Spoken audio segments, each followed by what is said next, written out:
وہ جو چاہتا ہے فیصلہ کرتا ہے۔ مثلاً اس نے حضرت داؤد علیہ السلام کو فضیلت عطا فرمائی، پہاڑوں کو حکم دیا یا جبال اوبی معہ والطیر، تم بھی داؤد کے ساتھ میری تسبیح میں مصروف ہو جاؤ۔ پرندوں کو حکم دیا۔ وَأَلَنَّا لَهُ الْحَدِيدَ، لوہے کو حضرت داؤد علیہ السلام کے لیے نرم کر دیا اور موم کر دیا۔ پھر وہ زرے بناتے اور جیسے چاہتے اس کو موڑ لیتے۔ یہ ہے اللہ تعالیٰ کی قدرت۔ وَلِسُلَيْمَانَ الرِّيحَ، اور حضرت سلیمان علیہ السلام کے لیے اللہ تعالیٰ نے ہوا کو تابع کر دیا۔ غُدُوُّهَا شَهْرٌ وَرَوَاحُهَا شَهْرٌ، جو قافلے پورے مہینے میں ایک سفر طے کرتے تھے، وہ حضرت سلیمان علیہ السلام ہوا کی مدد سے ایک صبح میں یا ایک شام میں طے کر لیا کرتے تھے۔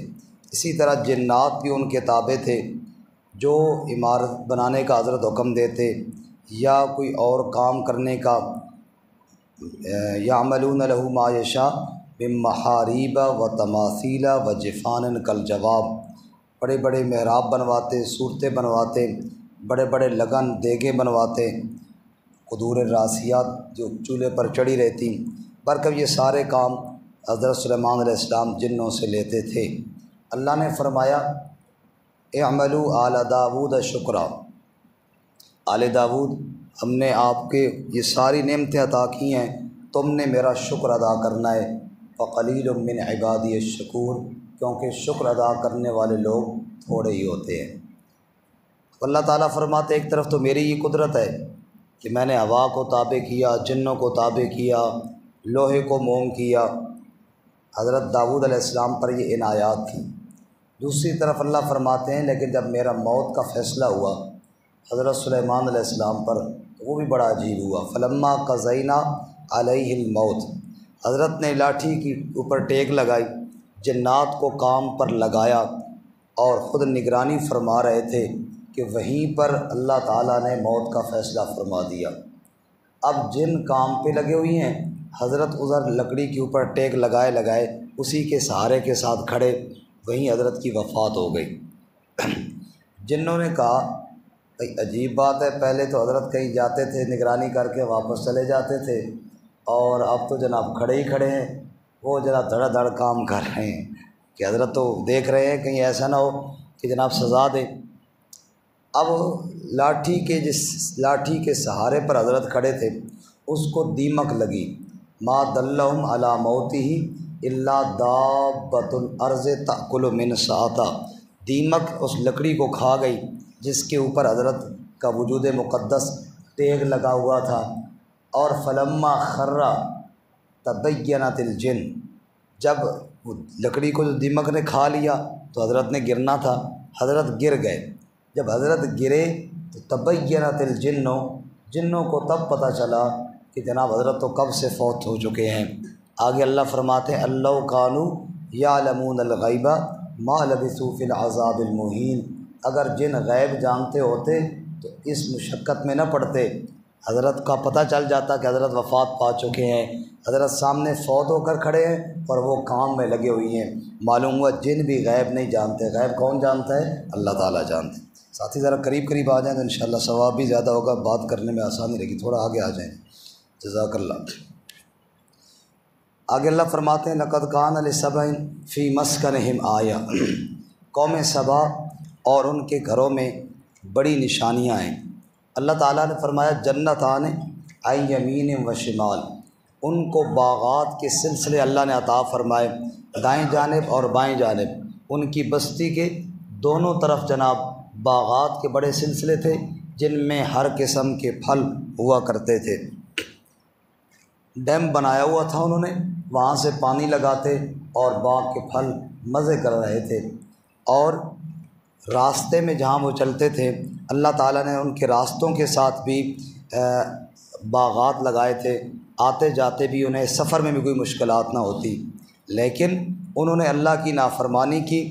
جب اللہ کی نافرمانی ہوئی تو وہ ڈیم جس کا پانی وہ اپنے فصلوں کو باغوں کو لگاتے تھے اور باغ پھل پھول لاتے تھے، وہی ڈیم ٹوٹ گیا اور ان کے باغوں کا بھی بیڑا غرق کر دیا، ان کے گھروں کا بھی بیڑا غرق کر دیا، اور اس باغات کی جگہ پر پھر جھاڑیاں اور جو کے درخت ہو گئے۔ اللہ تعالیٰ یہ بتا رہے ہیں جو میرا شکر ادا کرتا ہے اس کی نعمتوں میں اضافہ ہوتا ہے۔ جیسے داؤد اور سلیمان علیہ السلام نے شکر ادا کیا تو سلیمان علیہ السلام وفات بھی پا گئے، تب بھی جن کام پر لگے رہے، یہ شکر کا نتیجہ ہے۔ اور ادھر قوم سبا کو دیکھو، جنہوں نے ناشکری کی ہے تو اللہ تعالیٰ نے ان کے باغات کو تباہ و برباد کر دیا۔ تو شکر کے ساتھ نعمتوں میں اضافہ ہوتا ہے اور ناشکری کے ساتھ نعمتیں اللہ تعالیٰ چھین لیتے ہیں۔ اللہ ہمیں شکر ادا کرنے کی توفیق عطا فرمائے۔ اس کے بعد اگر اللہ فرماتے ہیں شکوہ کرتے ہوئے، کافر کہتے ہیں ہم اس قرآن پر ایمان نہیں لاتے، ان پہلے بے ایمانوں سے عبرت حاصل نہیں کرتے۔ اللہ فرماتے ہیں آج تو نہیں مانتے نا، قیامت کا دن بڑا عجیب ہوگا۔ اذ الظالمون موقوفون عند ربہم، جب ظالم رب کے سامنے کھڑے ہوئے ہوں گے۔ دو قسم کے لوگ ہیں جی، ایک وہ جنہوں نے اللہ کی کتاب سے لوگوں کو روکا اور گمراہ کیا، دوسرے وہ ان کی اتباع کر کے ان کے پیچھے چلنے والے۔ اللہ تعالیٰ فرماتے ہیں یہ دونوں گروہ پھر آپس میں جھگڑا کریں گے قیامت والے دن۔ وہ کہیں گے تم نہ ہوتے نا تو ہم ایمان والے ہوتے، تم نے ہمیں گمراہ کیا۔ وہ آگے کہیں گے تم ہماری نہ مانتے نا، تم نے کیوں مانی؟ وہ کہیں گے بل مکر اللیل والنہار اذ تأمروننا، اور رات دن جو آپ ہمیں پٹیاں پڑھاتے تھے، تمہاری پٹیوں کے پیچھے لگ کر ہم نے اللہ کی آیات کو چھوڑا اور اس کے نبی صلی اللہ علیہ وسلم کے فرامین کو چھوڑا۔ اس بتانے کا مقصد یہ ہے، اللہ فرماتے ہیں لوگوں اس دن تو تم پریشان ہوگے، لیکن اس دن کی پریشانی کام نہیں آئے گی۔ آج میری کتاب کے ساتھ تعلق جوڑو، آج میرے نبی صلی اللہ علیہ وسلم کی دعوت کو تسلیم کر لو، ورنہ پھر پچھتانے کا کوئی فائدہ نہیں ہوگا جی۔ اس کے بعد سورت کا نام سورت فاطر۔ الحمدللہ فاطر السماوات والارض، سب تعریفیں اللہ کے لیے ہیں، آسمانوں کا بھی بنانے والا ہے، زمینوں کا بھی بنانے والا ہے، فرشتوں کو بھی بنانے والا ہے۔ کسی کو 2 پر دیے، کسی کو 3 دیے، کسی کو 4 دیے، یزید فی الخلق ما یشاء، جتنا چاہتا ہے، کسی کو زیادہ دیتا ہے، کسی کو کم دیتا ہے، قدرت والا بھی ہے، علم والا بھی ہے، اس سے کوئی پوچھنے والا بھی کوئی نہیں ہے۔ اس لیے اللہ نے تمہیں بھی پیدا کیا، من تراب، مٹی سے بنایا، پھر تمہارے جوڑے بنائے۔ پھر اللہ تعالیٰ فرماتے ہیں لوگوں من کان یرید العزہ فللہ العزۃ جمیعا، جو تمہارا خالق ہے، جو ساری کائنات کا بنانے والا ہے، وہی عزتوں کا بھی مالک ہے۔ اگر تمہیں عزت چاہیے تو اپنے رب کے سامنے جھکو، اللہ کے سامنے جھکنے میں ہی تمہاری عزتیں ہیں۔ اللہ کے علاوہ عزت کہیں نہیں ملے گی۔ اس کی قدرت دیکھنی ہو تو کبھی 2 دریاؤں کو دیکھو، ھذا عذب فرات، ایک میٹھا، سائغ شرابہ، پینا پانی مزیدار، وھذا ملح اجاج، دوسرا نمکین اور کڑوا، اور دونوں سے مچھلیاں نکل رہی ہیں، تم کھا رہے ہو۔ بیچ میں اللہ نے پردہ لگایا ہوا ہے، میٹھا کڑوے میں نہیں ملنے دیتا، کڑوا میٹھے میں نہیں ملنے دیتا۔ فرمایا یہ سب قدرتیں تمہارے اللہ کی ہیں۔ یولج اللیل فی النہار، رات کو دن میں داخل کرتا ہے، دن کو رات میں داخل کرتا ہے، سورج چاند کو مسخر کیا ہے۔ ذالکم اللہ ربکم لہ الملک، یہ اللہ تمہارا رب ہے، اسی کی ساری بادشاہت ہے۔ اگر اللہ کو علاوہ کسی اور کی پکار کرو گے، والذین تدعون من دونہ ما یملکون من قطمیر، وہ تو کھجور کی گٹھلی پر جو باریک سا پردہ ہے اس کے بھی مالک نہیں ہے۔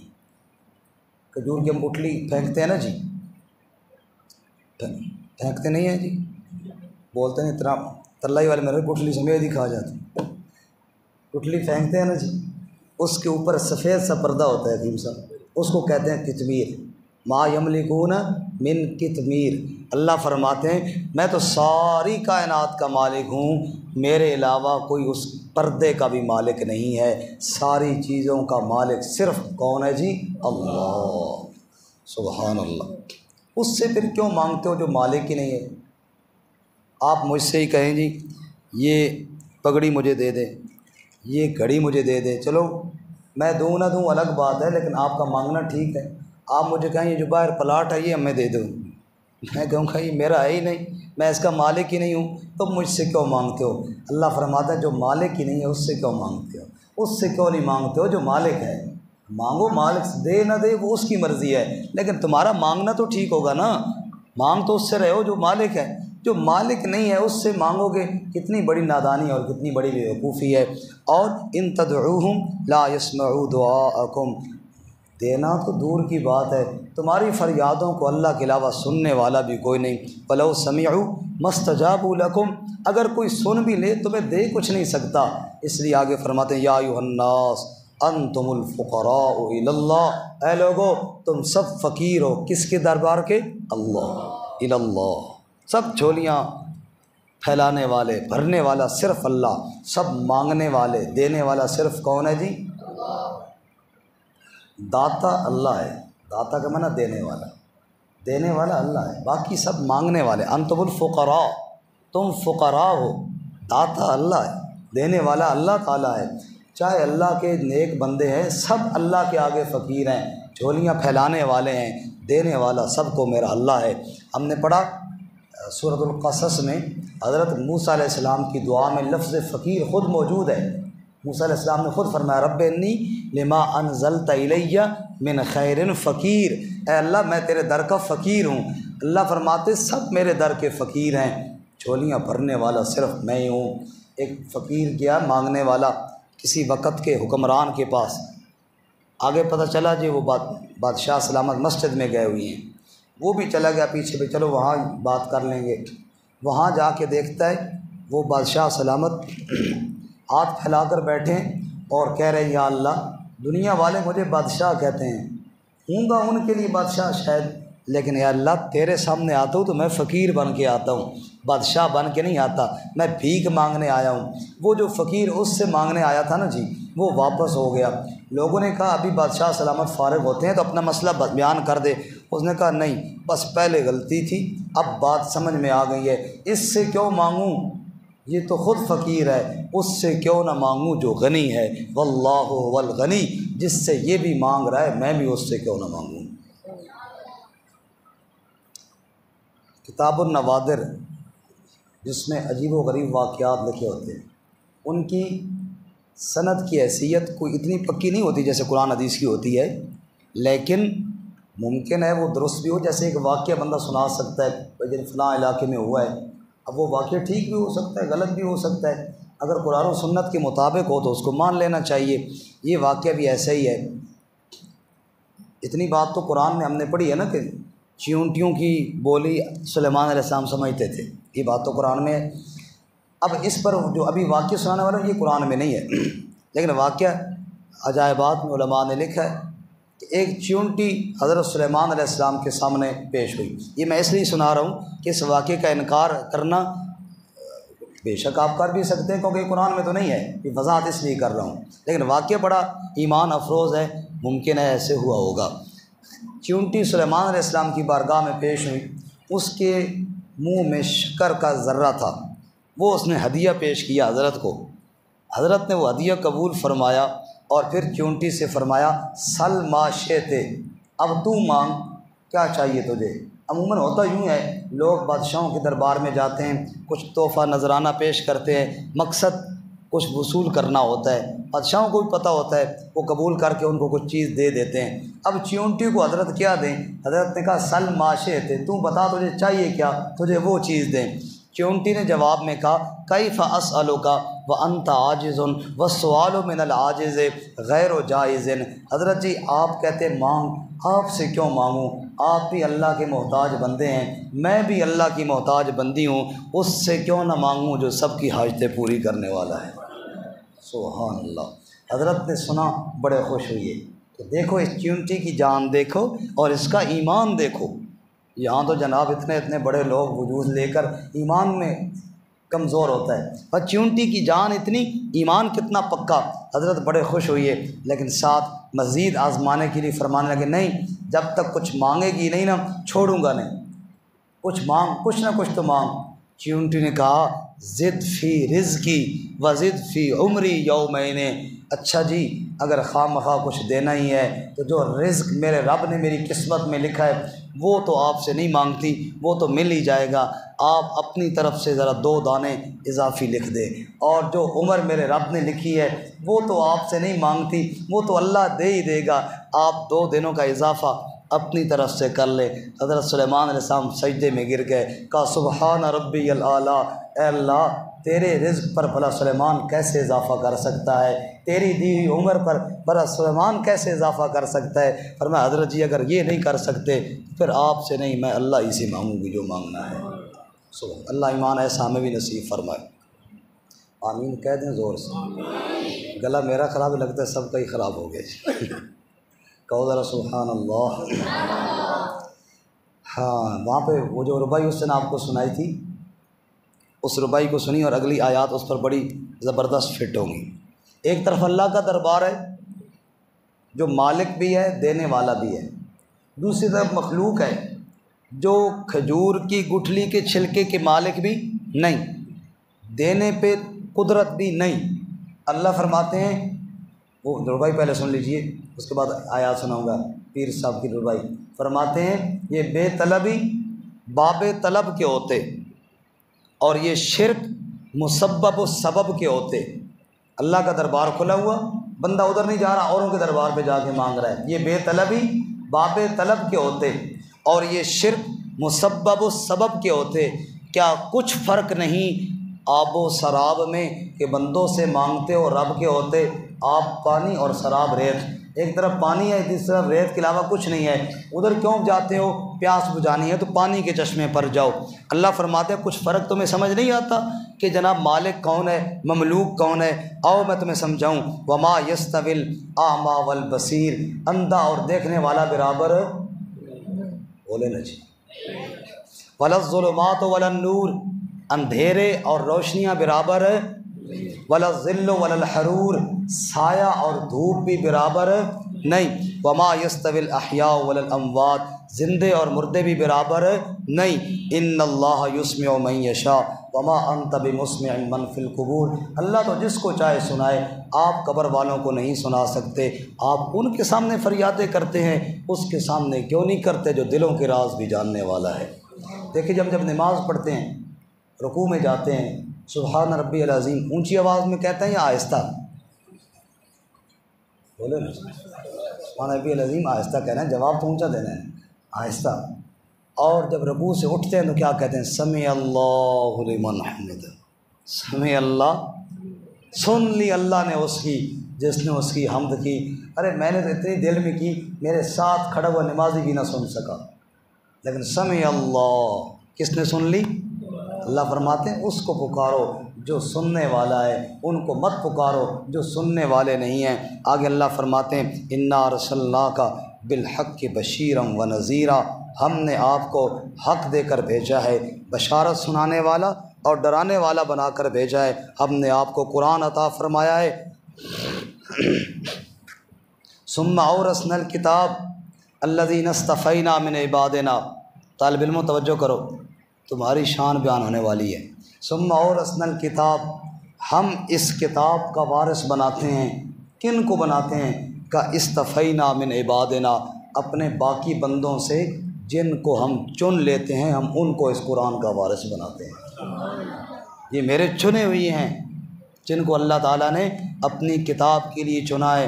ہمارے استاذ کہا کرتے تھے صبح بندہ اٹھتا ہے، دفتر جاتا ہے، فائلیں سامنے پڑی، ایک بندہ اٹھا دکان پہ گیا، سامان سامنے پڑا ہوا ہے، دوسرا مستری ہے، اینٹ گارا سامنے پڑا ہوا ہے۔ یہ قراء حضرات اور یہ طلبہ کتنے خوش نصیب ہیں، صبح اٹھتے ہیں اللہ کا کلام اللہ ان کے سامنے رکھ دیتا ہے۔ میرے کلام، صبح اٹھتے ہیں قرآن پاک سامنے، رات کو سوتے ہیں قرآن پڑھتے پڑھتے سو جاتے ہیں۔ اللہ فرماتے ہیں اصطفینا من عبادنا، یہ میرے باقی بندوں میں سے میرے چنے ہوئے بندے ہیں، یہ میرے خاص بندے ہیں۔ اچھا بعض دفعہ یہ ہوتا ہے کہ بندہ کہتا ہے یار یہ طالب علم بڑا شرارتی ہے جی، قاری صاحب یار جی تسی کمال کرنے ہو جی، قاری صاحب پہ خفا، طالب علم پہ خفا۔ اللہ فرماتے سنو یہ معصوم نہیں ہے، معصوم تو انبیاء ہیں۔ فمنہم ظالم لنفسی، ان میں بعض غلطیاں بھی کریں گے، ظالم لنفسی اپنی جان پر ظلم کرنے والے، خطا کار، ان میں خطائیں بھی ہوں گی، ان میں غلطیاں بھی ہوں گی۔ ومنہم مقتصد، بعض ان میں درمیانے ہوں گے، بس غلطیاں بھی اتنی نہیں ہماری طرح جناب، نیکیاں بھی اتنی نہیں، درمیان میں بیچارے چل رہے ہیں۔ وَمِنْهُمْ سَابِقٌ بِالْخَيْرَاتِ بِإِذْنِ اللَّهِ، بعض ماشاءاللہ ایسے ہوں گے اللہ کے ولی کہ نیکیوں میں بہت آگے ہوں گے۔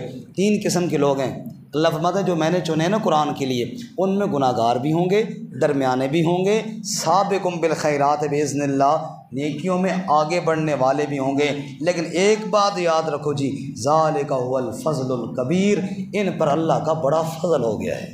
جس کو اللہ نے قرآن کے لیے چن لیا ہے اس پر اللہ کا بولو بہت بڑا فضل ہو گیا ہے، کہو الحمدللہ۔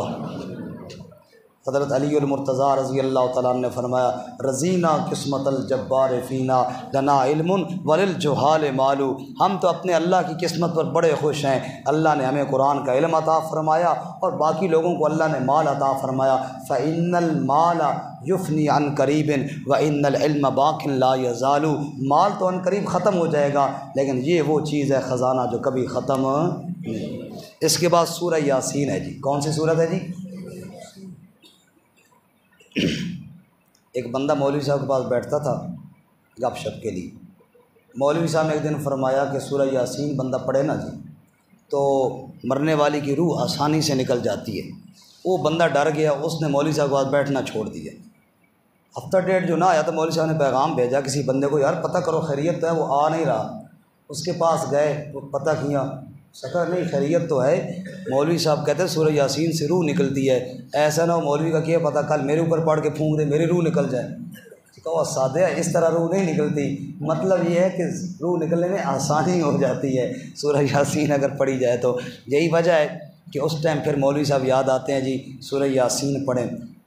لوگوں اللہ کے لیے گزارش کرتا ہوں اپنے بچوں کو اتنا تو پڑھاؤ کہ تمہارے پاس بیٹھ کے سورہ یاسین تو خود پڑھ سکے، تمہارا جنازہ خود پڑھا سکے، اور باپ جب دنیا سے جا رہا ہو کلمے کا ورد خود کروا سکے اور باپ کے لیے دعا خود کر سکے۔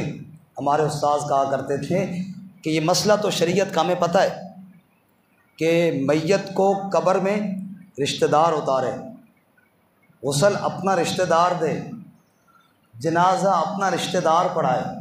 کیوں؟ جتنے محبت سے وہ غسل دے گا نا دوسرا نہیں دے گا، جتنے دکھ کے ساتھ وہ قبر میں اتارے گا دوسرا نہیں اتارے گا، اور جتنے دل سے دعا وہ کرے گا دوسرا نہیں کرے گا۔ فرماتے ہیں یہ مسئلہ تو ہم نے پڑھا ہوا تھا لیکن سمجھ اس دن آیا جس دن اپنی والدہ کا جنازہ پڑھایا، والدہ کا جنازہ پڑھایا تب سمجھ آیا کہ شریعت نے حکم کیوں دیا۔ مسجد کا امام تھا، سینکڑوں جنازے پڑھائے تھے، لیکن جس دن ماں کی میت سامنے تھی نا، جتنی رو کر میں نے اس دن دعا کی اتنی کسی جنازے میں نہیں کی تھی۔ اس دن سمجھ میں آئی کہ شریعت نے کیوں حکم دیا کہ اپنا رشتہ دار پڑھائے، کیونکہ جو دل سے دعا وہ کر سکتا ہے نا دوسرا نہیں کر سکتا۔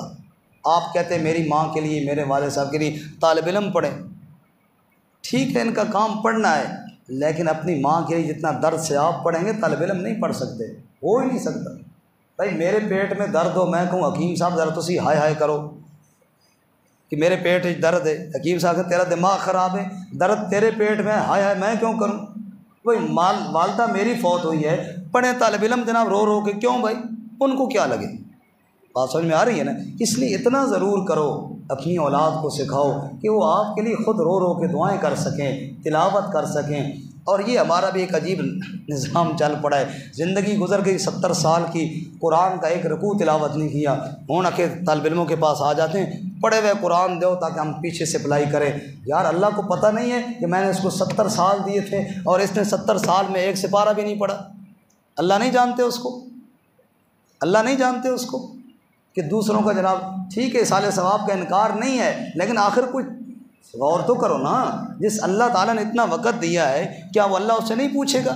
دوسروں کے پڑھنے سے سارا کام چل جاتا تو پھر کیا ہوتا؟ ہمارے ٹریفک پولیس والوں نے گاڑی کو روکا نا کہ لائٹ نہیں ہے اس کی مرزے کی طرح، تو اس نے کہا جی بندہ کوئی ذرا گپ شپی تھا وہ ڈرائیور، اس نے کہا جی سر جی دیکھو اتنی لائٹیں روڈ پہ لگی ہوئی ہیں، ایک میری گاڑی کی لائٹ نہ ہوئی تو کیا ہوا؟ ٹریفک پولیس والے نے اس کے ٹائر سے ہوا نکال دی گاڑی سے، انہوں نے کہا پتر اتنی ہوا چل رہی ہے، خیر ہے تیرے ٹائر میں ہوا نہ ہوئی تو کیا ہوگا؟ ہمارا بھی وہی والا حساب ہے، اتنی ہوا چل رہی ہے، باہر تو طالب علموں نے بہت ساری ہوا چلا دی ہے، ٹائر کے اندر ہوا ہوگی تب بات بنے گی، اندر جو کچھ نہیں ہے، ایک رکوع ہی تلاوت کیا، قرآن کو ہاتھ نہیں لگایا۔ تو لکل شعین قلب و قلب القرآن یاسین، ہر چیز کا ایک دل ہوتا ہے اور قرآن کا دل سورہ یاسین ہے۔ ہم اپنے بچوں کو یہ تو یاد کرو۔ خیر، یاسین والقرآن بولو نا جی، یہ تو سورہ یاسین تو ہمارے حافظ صاحبان سورہ یاسین میں تراویح میں بڑے ڈرتے ہیں، کہتے ہیں اس دن بڑے سامے ہوتے ہیں، تھوڑے بہت آگے پیچھے سا لو سے پیچھے بول پہ نہیں یاسین والقرآن الحکیم انک لمن المرسلین۔ اے میرے محبوب، کوئی تجھے رسول مانے نہ مانے، میں اللہ گواہی دیتا ہوں تو میرا سچا رسول ہے۔ کوئی مانے نہ مانے، کسی کی گواہیوں کی کیا ضرورت، میں اللہ جو گواہی دے رہا ہوں تو میرا سچا رسول ہے۔ کہو سبحان اللہ۔ سورہ یاسین میں واقعہ بیان کیا، وَاضْرِبْ لَهُمْ مَثَلًا أَصْحَابَ الْقَرْيَةِ، بستی والوں کا قصہ سنا۔ ایک بستی میں ہم نے 2 رسول اکٹھے بھیجے، لوگوں نے انکار کیا، اللہ کہتے ہیں ہم نے تیسرا رسول بھی بھیج دیا۔ بڑا ایمان افروز واقعہ جی، 3 رسول ایک بستی میں، لوگوں کو بلا رہے ہیں اللہ کی طرف، لوگ انکار کرتے ہیں، کہتے ہیں نا جی نا، ما انتم الا بشر مثلنا، وہ جی تم بشر ہو جی، تم کیسے رسول ہو سکتے؟ تو یہ مغالطہ شروع سے لوگوں کو لگا آیا ہے کہ بشر رسول نہیں ہو سکتا، انہوں نے انکار کر دیا۔ اللہ کے انبیاء نے دعوت دی، وہ نہ مانے۔ وَجَاءَ مِنْ أَقْصَى الْمَدِينَةِ رَجُلٌ يَسْعَىٰ، شہر کے کنارے سے ایک شخص آیا، دوڑتا ہوا آیا۔ حبیب نجار اس کا نام بتایا جاتا ہے، واللہ تعالیٰ عالم، قرآن میں تو نہیں ہے، سرین نے لکھا ہے حبیب نام ہوا، نجار بڑھئی، لکڑی کا کام کرنے والا۔ وہ آیا اور اس نے آ کر کہا، یا قوم اتبعوا المرسلین، اے میری قوم رسولوں کی اتباع کر لو، اتبعوا من لا یسألکم اجرا، ان کی بات مان لو نا، جو تم سے اجر نہیں مانگتے، مزدوری نہیں مانگتے، اللہ کی رضا کے لیے سیدھی سیدھی بات، ان کو کوئی لالچ تو ہے نہیں، تمہاری خیرخواہی کر رہے ہیں۔ اور پھر اس بڑھئی نے یا اس شخص نے جو بھی تھا ایسی گفتگو فرمائی کہ اللہ نے ساری نقل کر دی، کہنے لگا وَمَا لِيَ لَا أَعْبُدُ الَّذِي فَطَرَنِي وَإِلَيْهِ تُرْجَعُونَ، مجھے کیا ہے، کیا وجہ ہے کہ میں اپنے اللہ کی عبادت نہ کروں جس نے مجھے پیدا کیا، لوٹ کر بھی اسی کے پاس جانا ہے۔ أَتَّخِذُ مِن دُونِهِ آلِهَةً، اس کے علاوہ کوئی اور الہ بنا لوں، حالانکہ ان یردن الرحمن بضر، اگر وہ رحمان مجھے کوئی دکھ دینا چاہے، تکلیف دینا چاہے، لا تغنی عنی شفاعتہم شیئا، سب سفارشیں کرتے رہیں، اللہ کے دیے دکھ کو کوئی ٹال نہیں سکتا۔ کوئی ٹال سکتا ہے جی اللہ کے دیے دکھ کو؟ بولیں جی، کوئی بھی نہیں ٹال سکتا۔ اس لیے کہنے لگا سنو پھر، انی آمنت بربکم فاسمعون، میں تمہارے رب پر ایمان لایا ہوں، کان کھول کر سنو۔ اب جو غریب بندہ ہوتا ہے نا جی، اس پر غصہ بہت زیادہ آتا ہے، ہر بندے کو آ جاتا ہے جناب۔ اب وہ بیچارہ غریب مزدور آدمی تھا، اس پہ سب کو غصہ آیا۔ انہوں نے کہا رسولوں کو تو چھوڑو، پہلے استرخان کے بچے سے پوچھو تو کون ہوتا ہے آ کے کہنے والا میں رسولوں پر ایمان لایا ہوں اور جناب بات مان لو، بڑا توحید کا درس دینے والا کے لیے آ گئے۔ لوگ اس پر ٹوٹ پڑے۔ رسول اللہ صلی اللہ علیہ وسلم فرماتے ہیں اس بیچارے کو مارا مارا مارا حتیٰ کہ نیچے گرایا، روندا، پیٹ پھٹ گیا، انتڑیاں اس اللہ کے بندے کی باہر نکل آئیں اور وہ شہید ہو گیا۔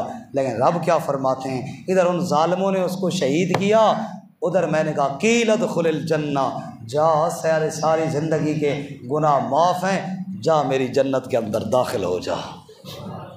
سبحان اللہ۔ قال یا لیت قومی یعلمون بما غفر لی ربی وجعلنی من المکرمین، جنت میں پہنچ گیا، وہاں جا کر جو بات کہی اللہ نے وہ بھی قرآن میں بتائی، وہاں جا کر کہنے لگا یا لیت قومی یعلمون، اے کاش میری قوم کو بھی پتہ چل جاتا کہ بما غفر لی ربی، میرے رب نے میرے سب گناہوں کو معاف کر دیا ہے۔ ہائے ہائے، سبحان اللہ۔ نبیوں کی تائید کی، اللہ کی توحید بیان کی، بس اللہ اتنے خوش ہوئے کہ سارے گناہوں کو اللہ نے معاف کر کے وجعلنی من المکرمین، مجھے عزت والے مہمانوں میں اللہ نے شامل کر لیا۔ اللہ فرماتے ہیں اس کے ساتھ تو یہ ہوا، اور ان کان الا صیحۃ واحدہ، جو جنہوں نے قتل کیا تھا ہم نے فرشتوں کو بھیجا، ایک ہی چیخ ہوئی، سب کے دل پھٹ گئے، پوری قوم کو اللہ نے ہلاک کر دیا۔ اور یہ واقعہ سنا کے اللہ فرماتے ہیں یا حسرۃ علی العباد، بہت افسوس ہے بندوں پر، میرے رسول آتے ہیں ان کا انکار کرتے ہیں، مذاق اڑاتے ہیں، رسولوں کی تائید کرنے والوں کے ساتھ ظلم کرتے ہیں۔ جی رسولوں کی عزت کرنا بھی ہے اور ان کی تائید کرنے والے وہ صحابہ ہوتے ہیں نا جی، جیسے یہ صحابی رسول تھا جس نے تائید کی۔ اللہ فرماتے ہیں بڑا افسوس ہے، اللہ ہمیں عزت کی توفیق عطا فرمائے۔ اس کے بعد آگے اللہ فرماتے ہیں اپنی وحدانیت کے دلائل دیتے ہیں، وآیۃ لہم الارض المیتہ، مردہ زمین کو ہم نے زندہ کیا، رات دن کا نظام ہم چلاتے ہیں، والشمس تجری لمستقر لہا، سورج اپنے مدار پر چلتا ہے، چاند بھی آتا ہے، نہ لیٹ ہوتے ہیں نہ آپس میں ٹکراتے ہیں، ذالک تقدیر العزیز العلیم، یہ کیوں اپنے وقت پر آتے ہیں؟ چلانے والا جو قدرت والا ہے۔ ونفخ فی الصور، لوگ کہتے ہیں مر جائیں گے دوبارہ کیسے اٹھیں گے؟ جو اللہ یہ سارا نظام چلا سکتا ہے تجھے نہیں اٹھا سکتا؟ وَنُفِخَ فِي الصُّورِ فَإِذَا هُم مِّنَ الْأَجْدَاثِ إِلَىٰ رَبِّهِمْ يَنْسِلُونَ، سور پھونکا جائے گا، سب قبروں سے اٹھیں گے، محشر کے میدان کی طرف بھاگ رہے ہوں گے اور کہہ رہے ہوں گے یا ویلنا من بعثنا من مرقدنا، کس نے ہمیں قبروں سے اٹھایا؟ جواب آئے گا ھذا ما وعد الرحمن وصدق المرسلون، آج رحمان کی بات پوری ہو رہی ہے، نبیوں کی بات سچی ہو رہی ہے۔ پھر قیامت قائم ہو جائے گی، حکم ہوگا مجرم الگ ہو جائیں اور مومنین متقین جنت والے وہ عزت کے ساتھ بیٹھیں، سلام قولا من رب الرحیم، ان پر رب کے سلام ہوں گے۔ اللہ ہم سب کو نصیب فرمائے، زور سے آمین کہہ دو۔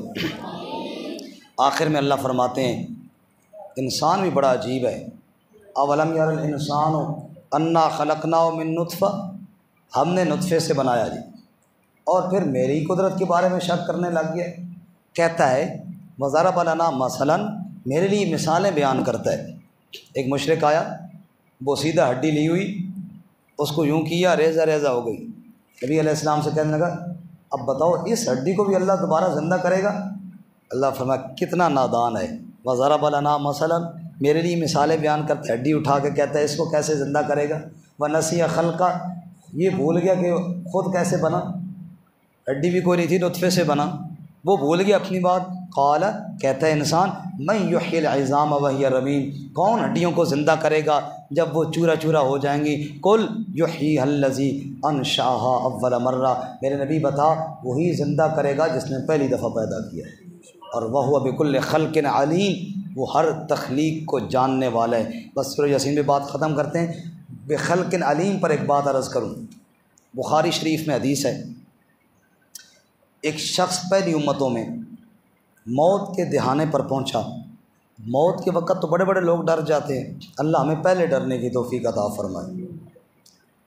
ایمان والا تھا لیکن گناہ گار تھا، ڈر گیا۔ نبی پاک فرماتے ہیں بچوں سے کہنے لگا ساری زندگی میں نے سیدھا کام تو کیا کوئی نہیں، اب ڈر یہ لگتا ہے کہ اللہ کے سامنے پیش کیسے ہوں گا، اس لیے جب میں مر جاؤں میری لاش کو، میت کو جلا دینا، جیسے کہ ہندو جلاتے ہیں اب بھی، جلا دینا، پھر اس راکھ کو سنبھالنا نہیں، اڑا دینا، دریا میں پھینکنا، ہوا تیز چلے نا اڑا دینا، بکھر جاؤں تاکہ میں ریزہ ریزہ ہو جاؤں اور اللہ تعالیٰ کے سامنے پیش نہ ہو سکوں۔ رسول اللہ فرماتے ہیں اس کے بچوں نے باپ کی وصیت پر عمل کیا، مر گیا، لاش کو جلا دیا، راکھ کو اڑا دیا۔ اب اللہ تعالیٰ کے آگے کون سا کام مشکل ہے؟ جو ہی وہ اس عمل سے فارغ ہوئے، ایک ہی لمحے میں عالم برزخ میں اللہ نے اس کو پیش کر لیا اپنے سامنے، اور اللہ نے پوچھا کہ تو نے جو زندگی میں گناہ کیے ہو تو رہے اپنی جگہ پر، یہ مرنے سے پہلے جو گناہ کیا یہ سب سے بڑا ہے، تو نے مجھے اتنا کمزور سمجھا، اتنا کمزور سمجھا، کہتا ہے کہ میرے ذروں کو اڑا دو کہ تاکہ میں پیش نہ ہو سکوں، تو اتنا کمزور سمجھتا تھا کہ میں ذروں کو اکٹھا کرنے پر قادر نہیں تھا۔ تو بندے نے عرض کیا یا اللہ یہ بھی مجھ سے بڑی غلطی ہوئی، جیسے پہلے غلطیاں ہوئیں، کہ یا اللہ اتنی گزارش ہے کہ پہلے غلطیاں جو ہوئی ہیں وہ غفلت اور نافرمانی کی وجہ سے ہوئی ہیں، یہ غلطی جو ہوئی ہے یہ تیرے ڈر کی وجہ سے ہوئی غلطی ہے، لیکن ہوئی یا اللہ تیرے ڈر کی وجہ سے ہے۔ نبی پاک فرماتے ہیں رحمت الہی اس پر بھی مسکرا دی، اور میں جا جو دنیا میں مجھ سے ڈر گیا میں نے اس کو معاف کر دیا۔ اللہ ہمیں اپنا ڈر نصیب فرمائے۔ اللہ کا ڈر حکمت کی بنیاد ہے، انما امرہ اذا اراد شیئا ان یقول له کن فیکون، اللہ کا امر سبحان اللہ، جب وہ کہتا ہے یہ کام ہو جا پھر وہ ہو ہی جاتا ہے، بس اس کے ارادہ کرنے کی دیر ہے۔ فسبحان الذی، خلاصہ سورہ یاسین کا، فسبحان الذی بیدہ ملکوت کل شیء والیہ ترجعون، پاک ہے وہ ذات جس کی مٹھی میں ہر چیز کی بادشاہت ہے، سب نے لوٹ کر اسی کے سامنے پیش ہونا ہے۔ وآخر دعوانا ان الحمد